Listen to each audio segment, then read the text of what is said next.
how's China doing at increasing its renewable power capacity? And who is funding the climate activist demonstrations disrupting UK oil operations? Welcome to the Climate Recap from the Beckisphere Climate Corner, your go-to place for international and US-based climate news. I'm Becky Hogue, a science writer. Today is Wednesday, May 4th. Let's jump right into the news you need to start your day. Let's start with some climate events, and we've got to start in Pakistan again. The city of Jacobabad reached one of the highest temperatures for April in recorded history at a whopping 120.2 degrees Fahrenheit, or 49 degrees Celsius. Let's also remember there's extremely high humidity in that part of the world too, making these heat waves even more deadly. Even just being in 90 degrees can be deadly when that high of humidity is in the mix. Overall, Pakistan saw its hottest April in 112 years. This is true for northern India too, which is seeing some punishing temperatures. Most Indian homes don't have air conditioning, and those who do are dealing with rolling blackouts from such high energy demand. Some have begun getting creative, using solar reflective white paint and bamboo roofs to try to stay cool. India's wheat yields are starting to fail due to the heat, and some crops in the hottest areas dropped by half. This paired with the Russian war in Ukraine means even more strain on the global wheat supply. On to another developing story. 1,000 New Mexico firefighters are still battling the largest wildfire in the United States as strong winds continue to push it towards a small town. Ash has already made it over there, about 7 miles. The fire has already burned down 166 homes, growing from 103 square miles or 266 square kilometers on Friday to 152 square miles or 393 square kilometers by early Saturday. The fire was started on April 6th as a controlled burn that went rogue. No dissing controlled burns though, because they're a great wildfire prevention tool, but not in this case. Then, in a firefighter's apocalyptic nightmare, this fire merged with another fire and continued to grow. It was 30% contained Saturday, but now with more winds expected, it doesn't look good. Now to some climate studies. A new report by the Climate Council found that 1 in 25 homes in eastern Australia will be uninsurable due to flooding and cyclone vulnerability by 2030. They mapped out 10 electorates across the country considered most at risk. If you live in that part of Australia, I suggest you check out the link by following the source list link in the description below. Overall, Australia's insurance system is not equipped to handle climate change. Australia's Security and Investments Commission estimates 80% of Australian households are currently underinsured. In other news, methane emissions from cow burps have now been seen from space for the first time, which is good, meaning that farmers can now track emissions using satellite data. This will hopefully empower them to know how much emissions they need to cut and where. Now let's look at some climate victories, or should I say climate news, because honestly many of these stories are just complex, and I don't have any specific climate fails today. Though to start off with an all-around climate victory story, let's start in Japan. Tokyu Railways, which run through the famous Shibuya Scramble Crossing, started running entirely on renewable energy on April 1st. This is the first of Japan's railways to do so, avoiding emissions equivalent to 56,000 Japanese homes. Japan is the 5th highest emitter in the world, and this gets it one step closer to its goal of 46% below 2013 emissions levels by 2030 and net zero emissions by 2050. Over to China. The China Electric Power News reported the country has installed 25.4 gigawatts of renewable power capacity so far this year, representing 80% of the country's newly installed capacity so far.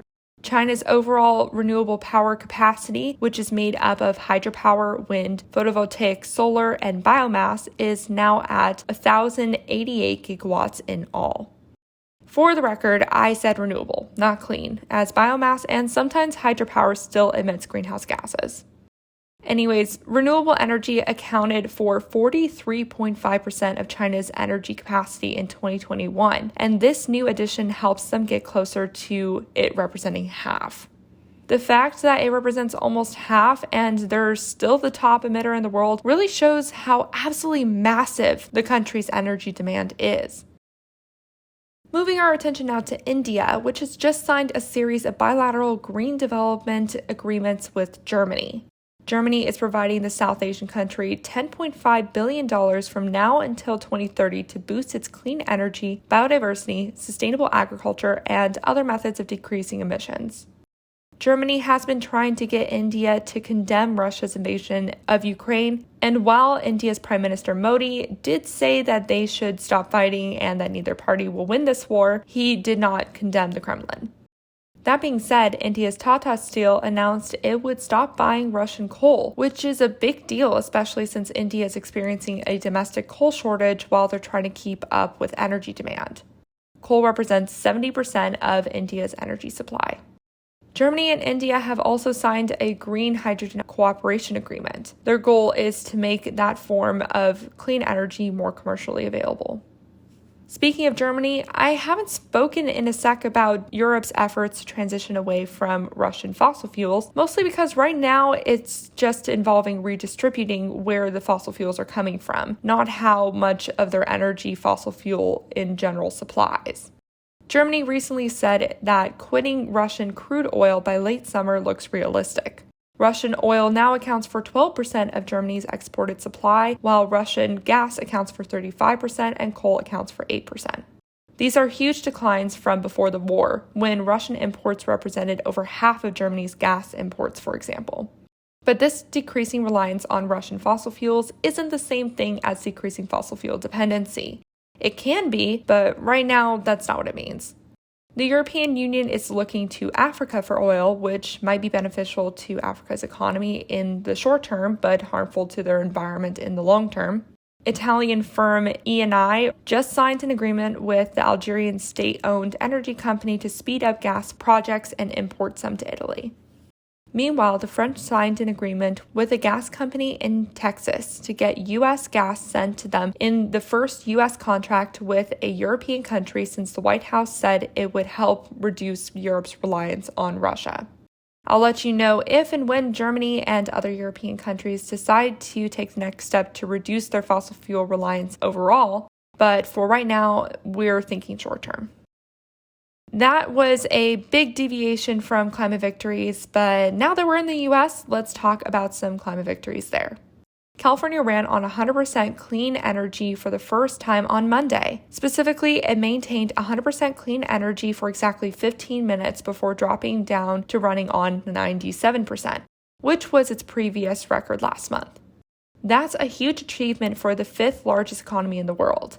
Most of that energy came from giant solar farms south of Los Angeles. Governor Newsom's budget proposal for next year includes around $2 billion to boost the transition to 100% electricity all the time. California has set a goal of achieving 100% clean electricity by 2045, which is 10 years later than Biden's plan for the country's electricity supply. Renewable energy currently accounts for 59% of California's electricity supply. Speaking of California, the environmental activist group that's been disrupting petrol stations in England are actually funded by an LA philanthropy group called the Climate Emergency Fund.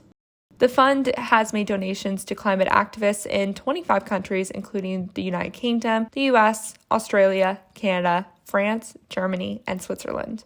Donations this year, though, have primarily focused in the UK, where CEF has given $650,000 to groups like Just Stop Oil, Extinction Rebellion, and Insulate Britain. They continue to seek out groups who would benefit from $50,000 to $100,000 in donations. They say they won't fund any illegal activity, just organization efforts. Some philanthropists who have donated to the group include Don't Look Up producer Adam McKay, and Eileen Getty, the granddaughter of the former petrochemical giant founder and richest man in the world, Jean Paul Getty. Meanwhile, the Biden administration began a $3.1 billion effort Monday to spur domestic production of advanced electric vehicle batteries in an effort to reduce transportation emissions and reduce reliance on Russian fossil fuels. Right now, though, China controls 80% of the critical mineral supply needed to create these batteries, which is where the Defense Production Act Biden invoked last month comes into play, allowing the government to explore more avenues for mining for critical minerals domestically. Biden said it will be done with consultation from local communities and tribal groups and using high environmental standards, though it's too soon to tell if that promise will be kept and how long it will take for U.S. critical mineral supplies to reduce reliance on China. Biden wants half of all cars sold in the U.S. to be electric by 2030. A new analysis by Niskanen Center found that there's a huge disparity in U.S. EV subsidies, which so far have spurred adoption primarily in progressive states along the coasts. The middle, which has most of the drivers that actually drive the longest distances because they're in rural areas, is still largely untapped. The report suggests that if subsidies were linked to miles driven, it would encourage adoption by those they call super users, the top 10% of drivers that account for 30% of gas use. Their adoption of electric vehicles could have 10 times the emissions impact as the super progressives currently purchasing EVs. Let's end today with some news in the world of carbon capture technology. The Department of Energy announced $3.5 billion to go to 4 regional direct air capture hubs with the guidance of the nonprofit Carbon 180. This represents a 400-time increase in the global DAC market. To be eligible for the program, the hub must eventually be capable of capturing at least 1 million metric tons of carbon dioxide annually. Carbon 180 says it is seeking to ensure that direct air capture is used, quote, as a means to remediate legacy carbon emissions, rather than as an excuse to continue with business as usual emissions. That's the real kicker right there, because a lot of environmentalists are skeptical of the money going towards carbon capture projects because a lot of them are being hooked up to fossil fuel plants to try to wish away those emissions. Carbon capture itself is not a bad investment, especially since the most recent IPCC report said that we need carbon capture to keep warming below 2 degrees Celsius above pre-industrial levels at this point. And that was your climate news for Wednesday, May 4th. If you like the work I do, please follow this podcast, give it a 5-star rating, leave a review, and consider checking out the Beckisphere Climate Corner YouTube channel. Remember to talk about the climate crisis every single day and to support your local news organizations. Bye for now.